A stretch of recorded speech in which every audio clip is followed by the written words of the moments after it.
Hello guys, my name is Rohit Goel. I'm a final year BHM student at University of Delhi and I welcome you all to my channel Indian Homeopath. आज की video में हम discuss करने वाले हैं books के बारे में, a lot of books, particularly third BHMS books. मैं आपको दिखा देता हूँ कौन कौन से बुक्स के बारे में बात करने वाले हैं. सबसे पहले हम बात करने वाले सर्जरी के बारे में, उसके बाद हम बात करने वाले हैं गायनोकोलॉजी के बारे में, मटीरिया मेडिका के बारे में, अपनी ऑर्गनॉन के बारे में. देखो जो एलाइड सब्जेक्ट्स होते हैं, ठीक है, जो कॉमन होते हैं एलोपैथी में और होम्योपैथी में, वो तो सेम होते हैं, ठीक है, आपको पता भी होंगी उनकी बुक्स. लेकिन क्या होता है ना कि होम्योपैथी के पर्सपेक्टिव से बुक्स चेंज होना का मतलब बनता है, बिकॉज हमारे जो करिकुलम है ना, दो subjects are same but curriculum is different. ठीक है, तो करिकुलम की वजह से हमारी जो बुक्स की चॉइसेस है ना, उन पर भी अफेक्ट पड़ता है. ठीक है, गर्मी है बहुत. I focus very much on the books part. Okay, books are very important. आप एक बुक जो खरीदोगे आप उसको पूरे साल पढ़ते हो, ठीक है, आपको पूरे साल आपके साथ रहती है. ठीक है, so you should invest your time, a significant amount of time in selecting book. ठीक है, वाइल सिलेक्टिंग बुक्स. तो ऐसी आपको बहुत बुक्स मिलेंगी इस वीडियो में जो आपको आपने पहले सुनी नहीं होगी, आपके सीनियर से सुनी नहीं होगी, आप पहली बार सुन रहे होंगे. ठीक है, तो trust me, it's a trial and tested books. ठीक है, मैंने खुद यूज़ करी हैं बुक्स. ठीक है, एंड खुद मैंने अच्छा स्कोर इससे ग्रैब करा है. ठीक है, इन बुक्स को पढ़ के. ठीक है, और आपकी भी मैं हेल्प करना चाहता हूँ, इसलिए आपको भी मैं सजेस्ट करना चाहता हूँ ये सारी बुक्स. ठीक है, for third BHMS. Before starting the video, first thing I would like to make very clear is that जो भी मैं आपको ये बता रहा हूँ, ठीक है, ये अकॉर्डिंग टू ओल्ड पैटर्न बता रहा हूँ मैं. ठीक है, जो भी आपको टिप्स दूंगा या फिर मैं इन्फॉर्मेशन दूंगा अकॉर्डिंग टू ओल्ड पैटर्न है. ठीक है, बिकॉज जो न्यू पैटर्न है इस समय वो उस पर बहुत सारी क्लैरिटी नहीं है. ठीक है, जैसे जैसे आगे ईयर्स बढ़ेंगे न्यू पैटर्न पे क्लैरिटी बढ़ेगी. तो और लेकिन अगर आप न्यू पैटर्न से भी हो, ठीक है, अगर आप 2-3 साल बाद जो न्यू पैटर्न के बच्चे हैं वो भी इस वीडियो को अगर देख रहे हैं तो कोई ज़्यादा इतना फ़र्क नहीं पड़ेगा, ट्रस्ट मी. और जस्ट थोड़ा सा माइनर चेंजेस होते हैं सब्जेक्ट्स के अंदर. हो सकता है कि 1-2 सब्जेक्ट्स एक्स्ट्रा ऐड हो जाए और पेपर के पैटर्न के अंदर, लेकिन जो मटेरियल है, वो जो कोर मटेरियल है, वो सेम ही रहेगा, पढ़ने का तरीका सेम ही रहेगा. So it's relevant to them also. Without wasting any time, let's start with the video. First subject के बारे में बात करने वाले हैं जो बहुत ही इंपॉर्टेंट सब्जेक्ट है, at least BHMS point of view से तो बहुत ही इंपॉर्टेंट सब्जेक्ट है और एलोपैथिक पॉइंट ऑफ व्यू से तो है ही है. उसका नाम है सर्जरी. ठीक है, it's a very fascinating subject. बहुत लोगों को सर्जरी बहुत पसंद होती है, लेकिन उनके सपने टूट जाते हैं जब उनको पता चलता है कि होम्योपैथी में हम सर्जरी नहीं परफॉर्म करेंगे. ठीक है, तो सर्जरी में क्या है ना, आपकी बहुत सारी बुक्स होंगी. ठीक है, सर्जरी में first theory book, second practical book, third ENT book, fourth ophthalmology book and fifth dental and sixth is therapeutics. बहुत सारी बुक्स हैं, लेकिन आपको घबराना नहीं है. If you study smart then you can reduce this material to this material very effectively. तो जो मेन टेक्स्ट बुक है वो तो है आपकी मणिपाल मैनुअल ऑफ सर्जरी. ठीक है, और भी बुक्स हैं जैसे SRB है, जैसे बेली एंड लव है. ठीक है, और भी बुक्स हैं, लेकिन ये जो बुक है ये मेन बुक है. ठीक है, और इसमें जो जनरल वो है सर्जरी है वो ज़्यादा इंपॉर्टेंट है, तो जनरल सर्जरी पे ज़्यादा फोकस करना प्लीज़. ठीक है, एंड और इसके अलावा जो ENT है, ENT में भी और भी बुक्स है, जैसे ढींगरा हो गई, बाकी वगैरह हो गई, लेकिन मैं जो प्रेफर करूँगा वो भार्गवा की बुक है. ठीक है, शॉर्ट बुक है, क्योंकि क्या है ना, देखो ENT हो गया, डेंटल हो गया, ऑप्थेल्मो हो गया, उनका छोटा छोटा पार्ट आता है, 50 मार्क्स का कुल. ठीक है, तो इसमें एक सब्जेक्ट में इतना घुसने की ज़रूरत है नहीं. ठीक है, आपको स्मार्ट स्टडी करनी है तो ENT की भार्गवा में मैं सजेस्ट करूँगा. और ऑप्थेल्मो की जहाँ तक बात है, ऑप्थेल्मो में एक बुक आती है रेणु जोगी नाम से. स्टैंडर्ड बुक्स का मैं नाम नहीं ले रहा हूँ, स्टैंडर्ड बुक्स आपको पता ही होंगी, टीचर्स पता होंगी, और मैं डिस्क्रिप्शन में भी डाल दूंगा स्टैंडर्ड बुक्स के नाम. स्टैंडर्ड बुक्स के नाम अगर आपको देखना है तो वो भी ले सकते हो, लेकिन मैं जो सजेस्ट कर रहा हूँ बस मैं वो बता रहा हूँ. ठीक है, जो मैंने प्रेफर करी है.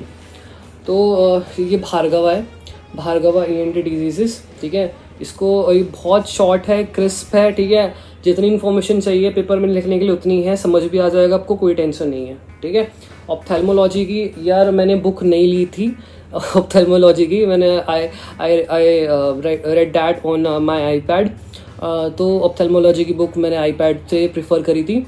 डेंटल की मैंने बुक्स ली भी नहीं थी। डेंटल के नोट्स काफ़ी हैं, आप भी मत लेना अगर आपको ज़्यादा इंटरेस्ट नहीं है तो। डेंटल के मैंने नोट्स लिए थे। एंड जो क्या कहते हैं थेराप्स की बुक है, सो थेराप्स की बुक के लिए मैं आपको सबसे पहले थेराप्स गायनी में भी हैं, सर्जरी में भी हैं। थेराप्स के लिए सबसे मैं इंपॉर्टेंट कहूँगा, आपको पहले एमएम की नॉलेज अच्छी होनी चाहिए, ठीक है। First of all increase your MM knowledge, ठीक है, तभी आप थेराप्स लिख पाओगे। उसके बाद अगर से आपको लगता है कि आपको थेराप्स की नीड है बुक की, तो आप सर्जरी में या गायनी में प्रिफर कर सकते हैं, ठीक है। लेकिन अगर आपको लगता है कि नहीं मेरे जो एमएम की बुक है उसमें से ही मैं थेराप्स लिख सकता हूँ, तो आपको नहीं ज़रूरत है फिर भी, ठीक है। सर्जरी के लिए मैंने प्रेफर नहीं करी थी थेराप्स की अलग से बुक, बिकॉज रीज़न बीइंग कि अगर सर्जरी में आप थेराप्स की बुक लेते भी हो तो उसमें सारे टॉपिक्स आपको वैसे भी नहीं मिलेंगे जो पेपर में आने वाले थेराप्स के, उसमें कुछ ही टॉपिक्स मिलेंगे और कुछ टॉपिक्स में भी कुछ इररिलेवेंट होते हैं, ठीक है। तो फ़ायदा क्या है, अगर पैसे देके बुक्स ले भी रहे हैं, ठीक है, उसमें से इन्फॉर्मेशन इतनी मिल भी नहीं रही है और जो मिल रही है वो भी इतनी काम की नहीं मिल रही है, ठीक है, वो भी इतनी प्रिसाइज नहीं है, वो उसमें भी सारे एमएम के सिम्टम्स छाप रखे हैं, ठीक है। तो इतना कोई मतलब बना नहीं सर्जरी का। सो थेराप्स के लिए सर्जरी के मैं आपको रिकमेंड करूँगा यही doctor SK Dubey, materia Medica, ठीक है। इसमें आप क्या करना, इसमें बहुत सारे जो ड्रग्स दे रखे हैं उनको सर्जरी के पॉइंट ऑफ व्यू से पढ़ना, ठीक है।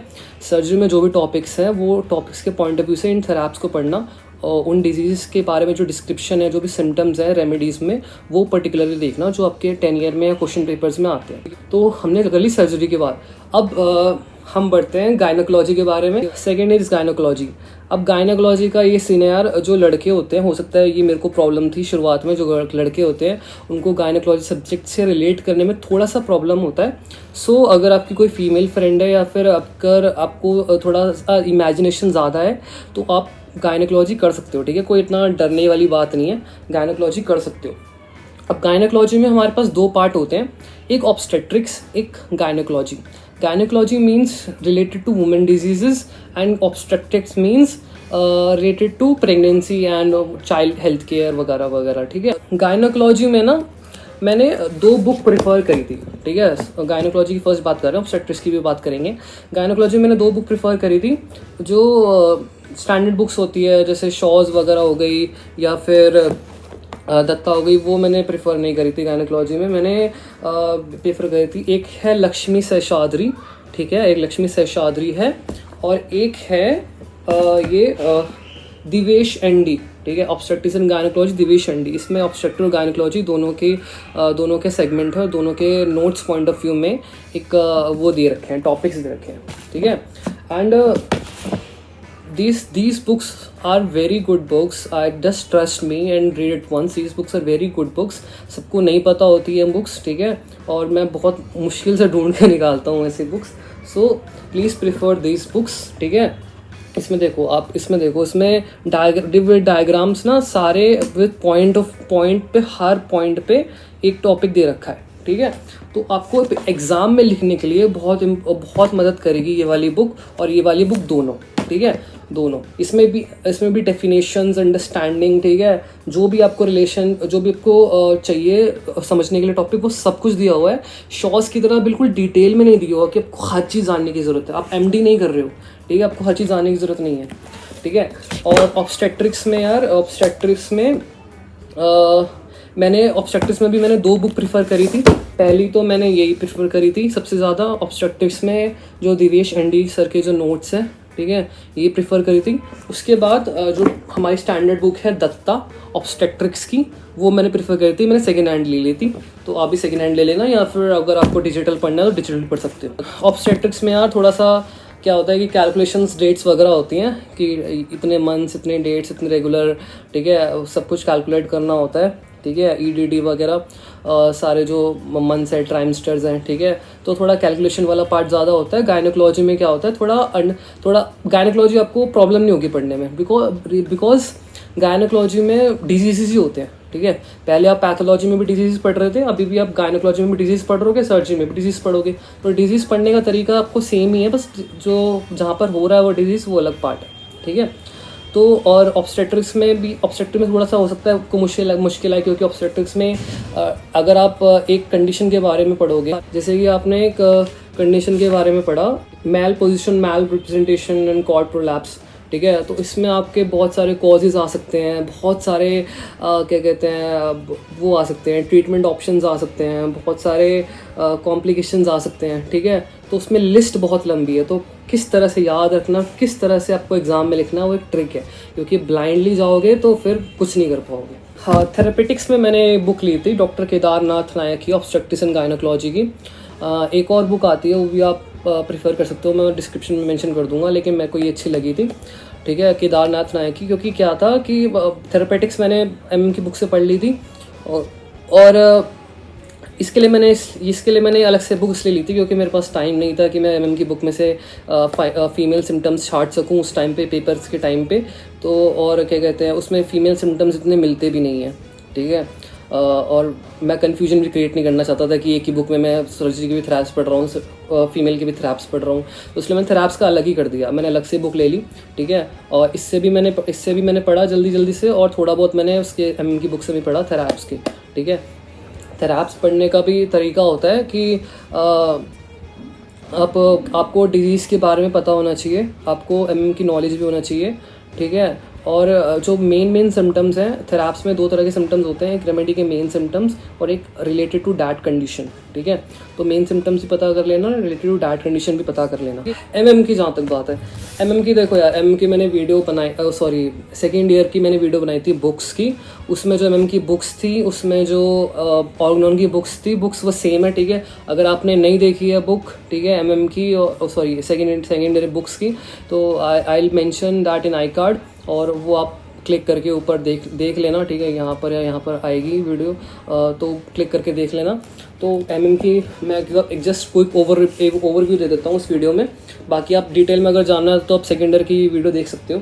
एलन की नोट्स है, ठीक है, lectures of materia medica Kent है, और ये एसके दुबे है, ठीक है।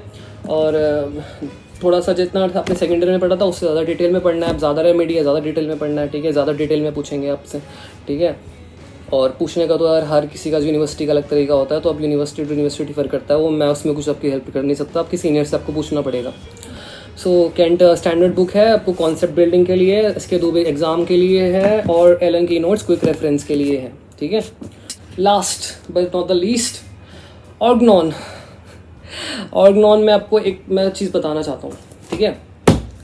देखो ऑर्गनॉन में क्या है ना कि पहले से सेकेंड ईयर में इतनी फ़िलॉसफी नहीं हुआ करती थी, ठीक है, फ़िलॉसफी वाला पार्ट ना कम था, लेकिन अब फ़िलॉसफी आप थर्ड ईयर में आ गए हो तो फ़िलॉसफी और ज़्यादा पूछेंगे एग्ज़ाम में, ठीक है। तो फ़िलॉसफी को आप इग्नोर नहीं कर सकते हो, ठीक है। अगर आपने एंड टाइम तक फ़िलॉसफी नहीं पढ़ी, ये मेरा पर्सनल एक्सपीरियंस है, अगर आपने एंड टाइम तक फ़िलॉसफी नहीं पढ़ी तो आपको थोड़ी सी मुश्किल आ सकती है, कर आप तब भी लोगे मुश्किल से, लेकिन आपको मुश्किल आएगी तब। तो बेटर है कि थोड़ा पढ़ते रहो फ़िलॉसफी, ठीक है, 1 बुक या 2 बुक जितना हो सके, जितना मन करे, आपकी इच्छा है, ठीक है, ज़्यादा कम नहीं देखना, जितना हो सके अपनी इच्छा है कि कम पढ़ लो फ़िलॉसफी, ठीक है। तीनों बुक्स में से जो बुक पसंद आए, ठीक है, जो आपकी श्रद्धा हो, कैंट है, एच.ए. रॉबर्ट्स है, स्टुअर्ट क्लॉस है, तीनों में से जो भी पसंद आया वो पढ़ते रहो, ठीक है। कुछ तो जो दिमाग में जाएगा ना पेपर में, फिर कुछ तो लिख कर आओगे, ठीक है। और बाकी यार ये ऑर्गनॉन की जो 2 बुक्स हैं, जो मेन बुक्स हैं, एक कमेंट्री है डॉक्टर नागेंद्र बाबू की, और एक जो स्टैंडर्ड बुक है हमारी जो ऑर्गनॉन ऑफ मेडिसिन है डजन वाली, तो इसमें आपको ये तो खरीदनी है, ये फॉरिज़म्स के लिए है, ठीक है। फॉरिज़म्स कई बार क्या होता है कि हमें कमेंट्री से ज़्यादा फॉरिज़म से जानने को मिलता है, क्योंकि फॉरिज़म में डायरेक्ट हमें जानने को मिलता है कि क्या कहा गया है, क्या जानने को मिला है हमें, ठीक है। और कमेंट्री में ये है, कमेंट्री एक फिलर के तौर पे काम करती है, ठीक है। आंसर को आप फिल करना है हमें, ठीक है, आंसर को फिल करना है, तो कमेंट्री फिलर के तौर पे काम करती है। तो ये कमेंट्री में आगे और भी आपके फॉरिज़म्स आएंगे, जैसे थर्ड ईयर में जितने भी फॉरिज़म्स हैं मुझे भी याद नहीं है, थर्ड ईयर में आगे जो भी मेंटल वाला एस्पेक्ट आएगा, जो भी आएगा आगे फॉरिज़म्स आएंगे, तो वो आप इसमें से इन दोनों में से मिला के कॉम्बिनेशन के साथ कर सकते हो। एक और चीज़ मैं आपको बताना चाहता हूँ, इन सारे सब्जेक्ट्स में कई आपको टॉपिक ऐसे मिलेंगे जो किसी भी बुक में नहीं होंगे, या फिर आपको टीचर ने भी नहीं कराए होंगे, तो घबराना नहीं है, ठीक है। टॉपिक है you are living in age of information technology, ठीक है, इन्फॉर्मेशन भरी हुई है, तो आपको एग्ज़ाम में लिखने से मतलब है, ठीक है। सीखो आप कहीं से भी, इतने सारे सोर्सेज हैं आपके पास, इंटरनेट है आपके पास, इतनी सारी बुक्स हैं और बुक्स है, लाइब्रेरी में बुक्स हैं, ठीक है। तो कहीं से भी सीखो, ठीक है। लिखने से मतलब है, ठीक है। उसने टीचर ने तो बता दिया आपको कि हाँ ये क्वेश्चन आते हैं, ठीक है, 10 ईयर में ये क्वेश्चन है, लेकिन अब आपको सीखो, ठीक है। ज़रूरी थोड़ी है कि यार आपको हर चीज़ कराई जाएगी, कि बैठे बैठे आपको हर चीज़ कराई जाएगी बैठ के, ठीक है। इंपॉर्टेंट टॉपिक्स आपको करा दिए गए हैं, और बाकी जो भी टॉपिक्स रेस्ट बच गए हैं तो आप वो खुद कर सकते हो, जहाँ मर्जी से आप लिख के कर लो, ठीक है। कोई दिक्कत नहीं है उसमें। वैसे ही बहुत डिटेल में बहुत लंबी चली गई वीडियो यार, मैं ज़्यादा और वीडियो लंबी नहीं करना चाहता हूँ। So that's all for today guys. और ये हमारा देखो, ये हमारा बहुत सारा बुक्स का पिटारा है, ठीक है।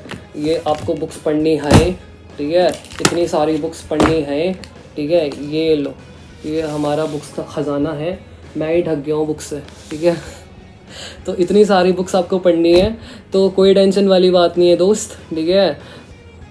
जम के पढ़ना, ठीक है, फोड़ के आना एग्ज़ाम में, ठीक है। बेटर है शुरू से पढ़ना, और शुरू से नहीं पढ़ना तो मिडिल में पढ़ना शुरू कर देना, और मिडिल में नहीं पढ़ना तो लास्ट में तो पढ़ने का ऑप्शन है ही, ठीक है, वरना फेल हो जाओगे, ठीक है। तो कोई दिक्कत नहीं है, ठीक है, पढ़ते रहो, ठीक है। अगर बेस्ट है कि आप एक फ़िज़िकल कॉपी ख़रीद लो, ठीक है, मेन बुक्स की। हर टाइम डिजिटल मत रीड करना, ठीक है, हर बुक। इन बुक्स को रखते हैं साइड में। और अगर अब मेरी आपसे बस एक ही दरख्वास्त है, जैसे कि मैं आपसे करता हूँ, प्लीज़ इस वीडियो को लाइक कर दीजिएगा, प्लीज़ इस वीडियो को सब्सक्राइब कर दीजिएगा, और कमेंट करिएगा अच्छे नेगेटिव कमेंट्स भी वेरी वेलकम है क्रिटिसिज्म के लिए, लेकिन हेट कमेंट्स आपको ना करें तो बेहतर है, क्योंकि मैं उन पर ध्यान नहीं देता हूँ। Thank you for watching this video, and I will see in the next video. Bye.